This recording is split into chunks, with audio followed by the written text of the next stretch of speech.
let's say that you've got an issue with your code. You can't delete your particle system or any other game object. And it's, say in this case, I followed a YouTube tutorial, but these particle systems, while the actual particles disappear, if you've seen the hierarchy, they aren't disappearing. So in this video I'm going to show you how to delete a game, particle system, game object, whatever, after a set amount of time. Okay, so what you want to do is you want to go to your scripts folder or wherever you have your scripts and make a new script. In this case it's called delete. So open up that delete script or whatever it's called, and here's a small amount of code, and yeah, you don't need to write this in / because that won't actually affect the code. You can write anything in a / and it will do nothing.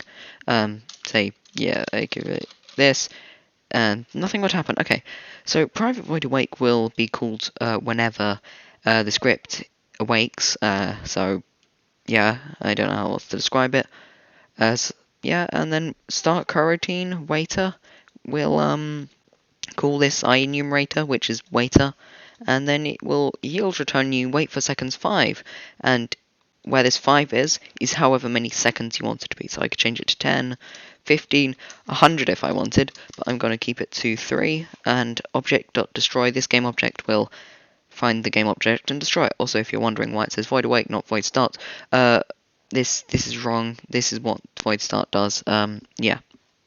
So there we go. Now I want to save and close. Okay, or minimize.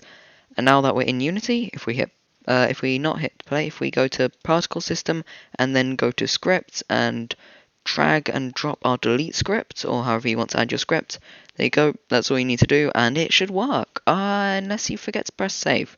So you need to save after it's a prefab. So yeah, I have to do that. And now, as we see, the particle systems are going to delete themselves. Yep. Hopefully you enjoyed. If this helps, feel free to leave a like. Don't feel like you have to. But yeah, catch you on the nest video, or next tutorial, or never again if you're not going to watch any more of my videos. But yeah, hope you enjoyed. Hope you enjoyed.